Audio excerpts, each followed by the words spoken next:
Yeah, so tell me, what's on top of your head here? Yeah, I think the first the thing that's most alive right away is from a professional standpoint. I really noticed, and even recently when I went to as a participant to a workshop, and I noticed what was happening right off the start for some participants, a very strong process, very strong emotions. Maybe they even started their process a couple of days before the this specific workshop. And then not that the leader of the workshop didn't deal with it well, or that there was something wrong about it. It's just that I really noticed how the Trauma2Trust training elements of, for example, crisis intervention would have been amazingly useful there.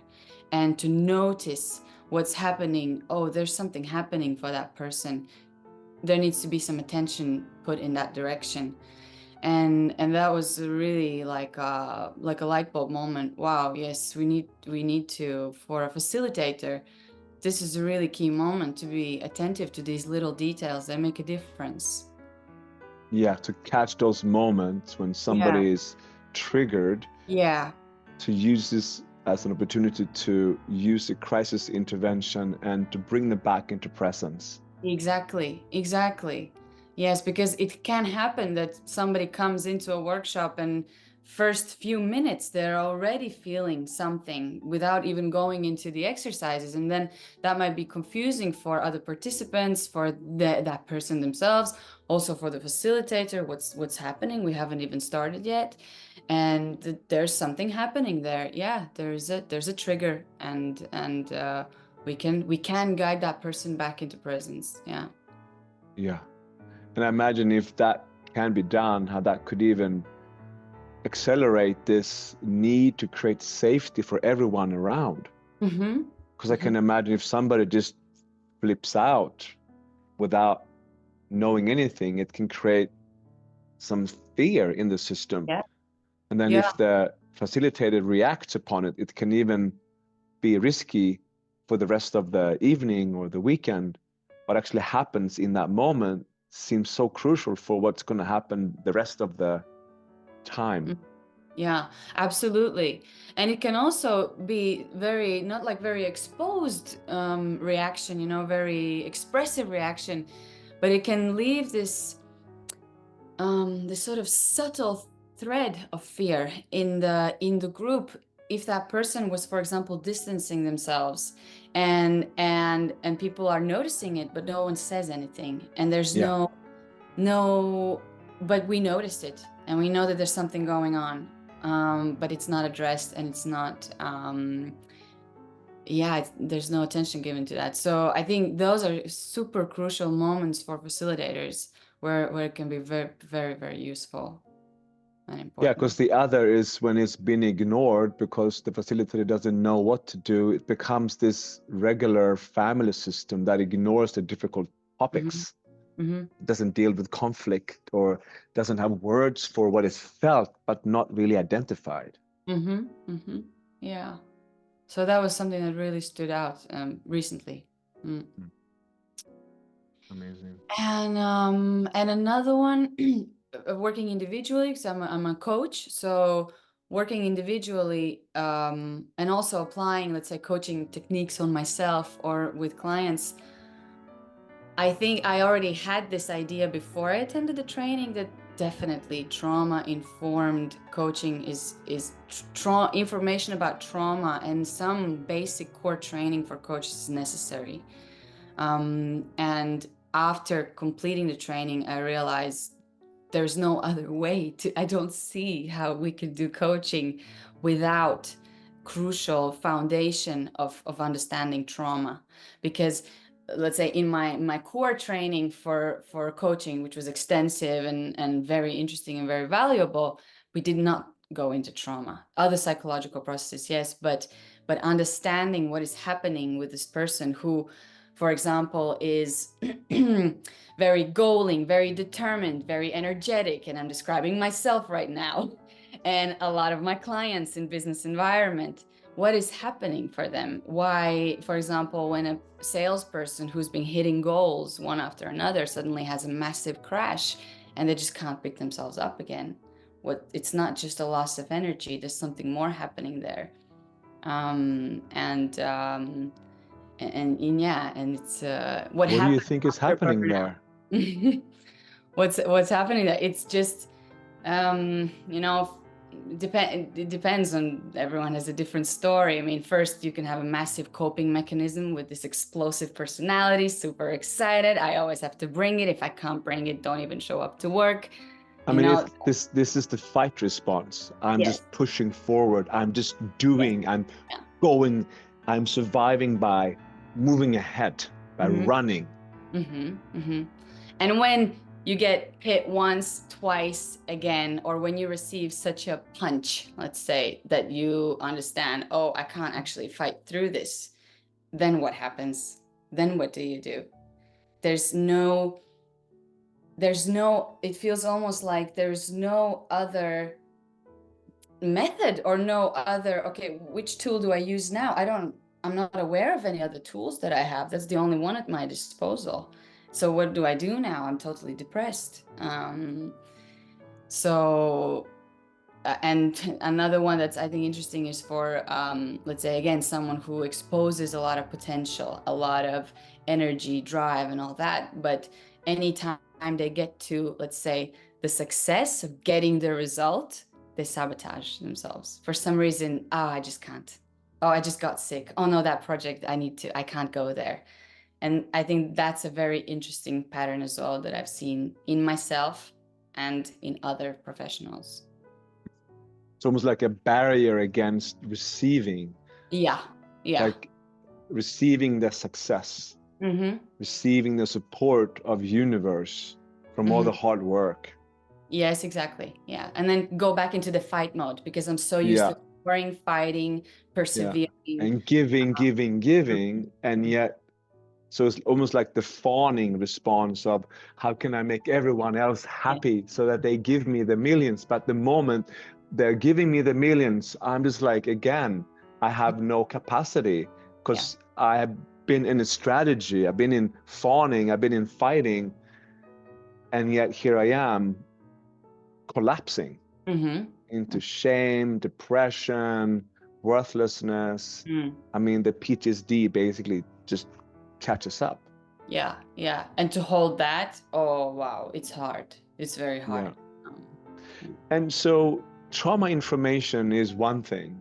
And I think also trauma integration. I think there's a certain methodology that we practice a lot. We call ERAP. And it's about using somatic resources.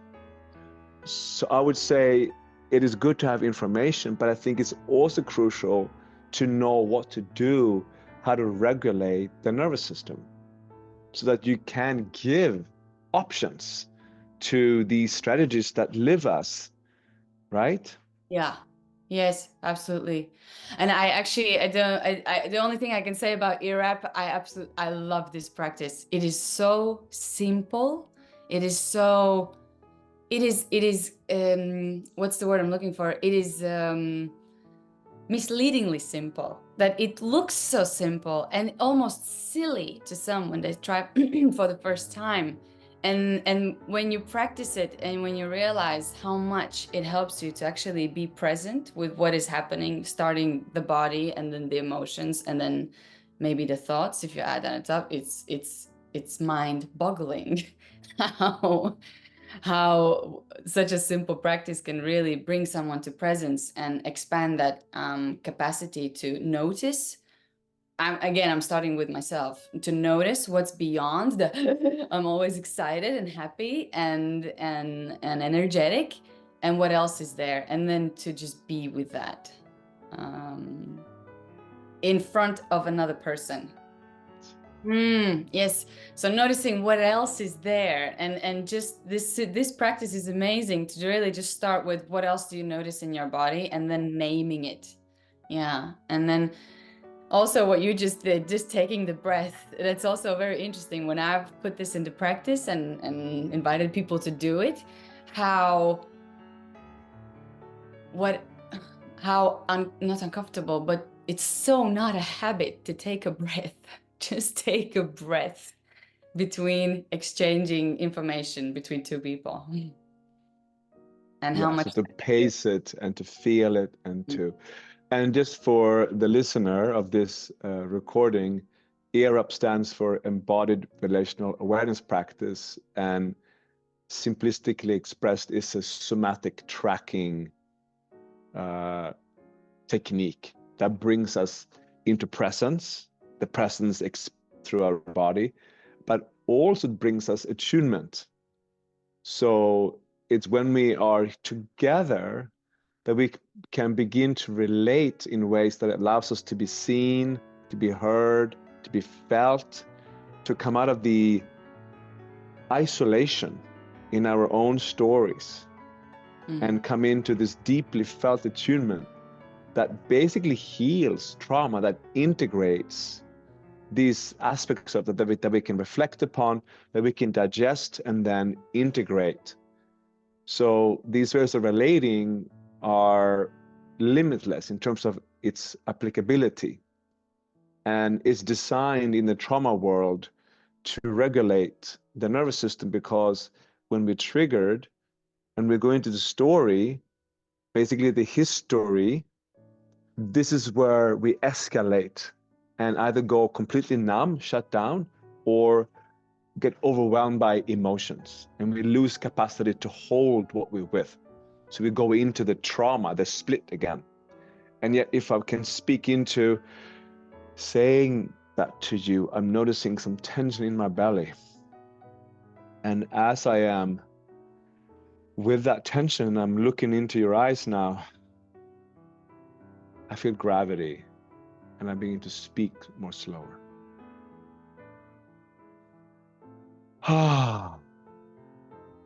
And this is the moment when you could say, hearing you share that, I notice.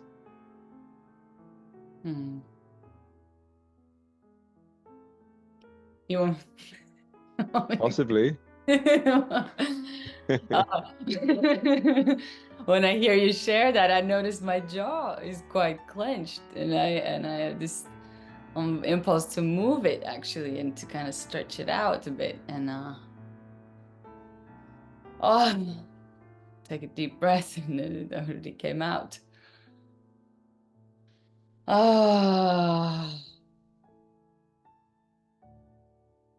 Yeah, and I noticed that the line just above my eyebrows is quite tense right here, and kind of, it's not contracted, but there's some tension there.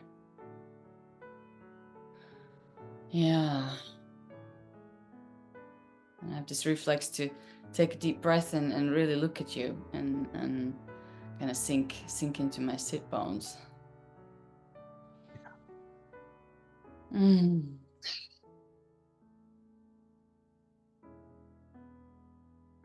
Yeah, and I begin to feel now more connected to you, more connected to me.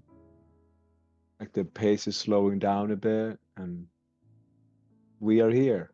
We share the excitement, we share the ideas, we share the memories, And yet these moments of just being present through our bodies and begin to attune, really feel how we impact one another, is so the heart of Trauma2Trust, where we are coming into a regulated nervous system, and in a way coming into essence. Like, are you here? Am I here? But there's also one more component. Now when we are here, there's a joy, there's a playfulness, there's a creativity. What wants to happen here? Like, life gets really exciting here. Yeah. So this is where trauma becomes a gift, but it's really transformed through these ways of relating, by opening other channels that are not usually online. So we're kind of connecting the head on the body.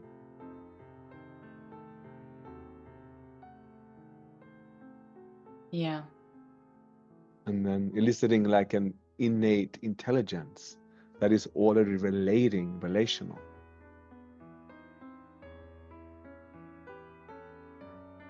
Yeah.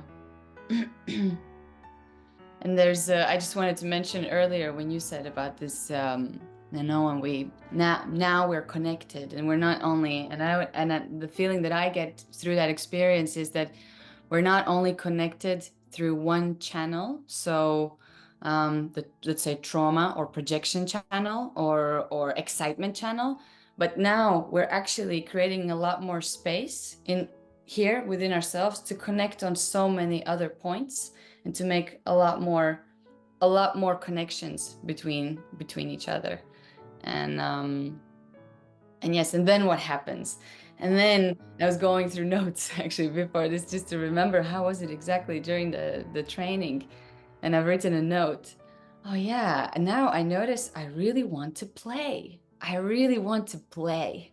I just want to touch and interact and just be playful. And that play is, the quality of that play is very different from mind games or let's play what's happening with you, what's happening with me. It's very nourishing kind of expressive kind of play. And that's just I don't think, how can you be any other way after experiencing that? I don't know. It's difficult to then not try to integrate that in your life as much as one can. That's my experience. Yeah. It feeds a hunger for more because you tasted it. You integrated it. Yeah. So you want to be it.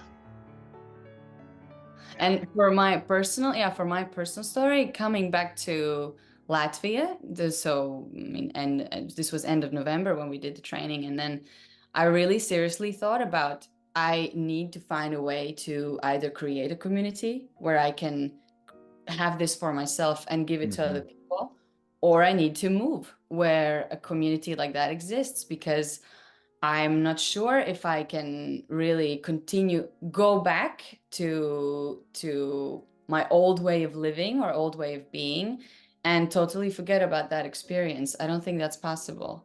So that was very clear and obvious. Like life and death. Yeah. In one way you're gonna continue to live from within this embodied state. Exactly. Yeah. And to bring more of you into connection. Exactly. And to re-experiencing that playfulness, that joy. Because otherwise the feeling is like I'm aware of this now, of this possibility of connecting, of this way of connecting with people. And if now I choose to put it aside and ignore it, it means I'm kind of living in a lie. I'm sort of lying to myself that that's not important or that's not good for me. So yeah,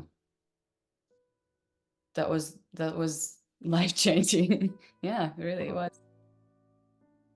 Yeah, it is for me too. You know, it's easy to forget when I'm stressed out or triggered or under capacity, or to go into my old habitual ways of creating more stress, basically. But this is a very immediate way to take a breath and to connect in this embodied way, self-regulation, co-regulation, and then there are so many more options. There's so many more heavens to connect with apart from the hell I'm creating in my head. You know, so it's like, if the glass half empty or half full, well, it's just a few breaths away and we can continue to create heaven on earth in that sense. A very different kind of experience within myself and in being with others. And that's that's the key component as well, in being with others and creating together with others. It's just,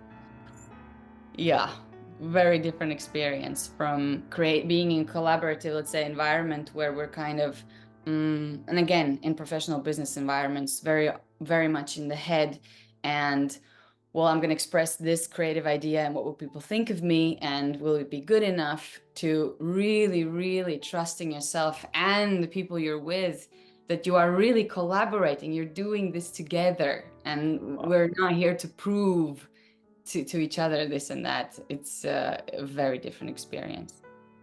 And it's such a waste of energy to sit there fueled by compensatory behaviors of wanting to prove your value, wondering what are they thinking about me, when I'm really there to collaborate and co-create, and within an environment of trust and creativity. And so what you're describing is super important and has a significant effect on how a business is thriving or not. Because now we can invest our energy in something that's creative versus trying to suppress our insecurities. It's so consuming. It's just so consuming, energy consuming. Yeah. I mean, you were talking in the beginning about people go, go, go, go, go, go, go, go. You know, often as a compensation for feeling worthless. They want to prove that they are valuable, but it leads to burnout. You know? So how about we could add this element of increasing a somatic sense of safety and a relational attunement when we can trust. And now we can play. We want to go somewhere with this because we are here. I'm not alone. I'm not alone. But here I'm alone. But here I'm not alone. Here I'm not alone. Yeah, it's a game changer. It is, it is very much. And I'm not, don't know how to put this. How I see it, essentially, this is a huge component also of learning what is body intelligence. So going beyond trauma, more than trauma, or let's say, to put it in terms that are more accessible to, for example, business community or typical corporate community. We're talking about emotional intelligence and also body intelligence, that it's important to actually notice what is happening in your body and what are these signals that your body is sending you, and how to recognize them and then what to do with them. And so, for example, ERAP is an amazing practice for that. And then tying in, you tie it in together with how it impacts the whole team, for example, or the group work or the organization. I find that amazing. Yeah, it's an amazing application. I can really see how that can save a lot of unnecessary disturbance by having people regulate their nervous systems and really feel the attunement and the safety that comes in. Yeah, and it gives a lot of answers as to what to do with it, because I mean, let's be honest, there are people really there's an epidemic of burnout and anxiety and people going into depression, and what I've noticed is that there's the answer to that is, okay, we speak about that more openly, also in the work environment, but that's it. We're just speaking about it, and then what do we do? Accessing the roots. Yeah. So what do we actually do with the environment of where we work and where we do our day-to-day activities? Yeah. So it's important to integrate practices that give immediate results, and this practice is one that's very potent. Absolutely. Yeah. That's how I see it, for sure. Yeah. Amazing, Katrina. Thank you so much for sharing your joy, enthusiasm, your wisdom, your charm, your life force. Thank you, radiating. Thank you, Buster, for changing for sure my life. That this is not about Trauma2Trust, but embodied intimacy. That's just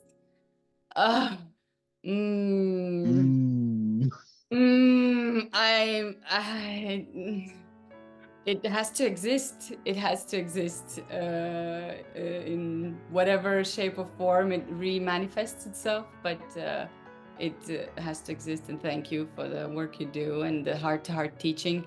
I don't think I've ever had a teacher who I really feel like from heart-to-heart teaching. This is not just reciting information. This is so much more expansive. So thank you for the way you teach. Thank you. Touches me to hear. Yeah. Yeah, because I'm teaching this because I also need this. Mm. I'm teaching others so I can continue to learn. Mm. And I like to create gardens in which I can blossom and see other people blossom. That's It's beautiful. one of my favorite things to do. That's a beautiful metaphor. Yeah. Really, I mean, that's what we do. You know, what are the perfect conditions for us to blossom?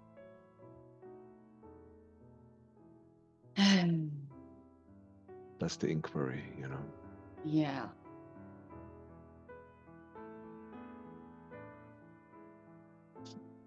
Well, as a side note, I just came from a session this morning. I'm in my own therapy, and I really got a strong reminder of why I do what I do. And I found three components. One is, and which I think you can relate to as well, because I've been speaking into them, but one of them is to come into essence. Like, are you there? Like, I really fucking love to peek in to a person through their shattered sense of self, and like, there you are, to see them essentially. Like, it just totally makes me fall in love with them. So essence. And then the other is to create a togetherness, a sense of like a sense of being together that heals, that like, so it's the essence is not just me, it's actually we, like your essence touching my essence, and we together as a community becomes this, you know, this word that comes to me like almost like togessence, like togetherness and essence, being in essence together. Those two components are huge. And then the third element was this play, this playfulness, because out of this being together in essence just comes this divine play, like what wants to happen now? Oh my God. I'm free from the contraction and the wet blankets and the weight of the trauma. I brought that, and crack essence came through, and we are together. Now I'm not alone. And then comes life force and just brings us into this amazing playground. You know, it's like, fuck yeah, we're doing it.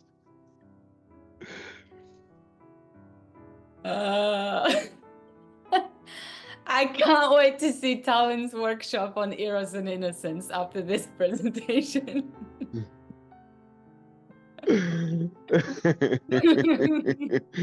This is the essence, you know. This is the essence of Eros and Innocence, really, because this is the innocence I'm talking about, and Eros comes through this process.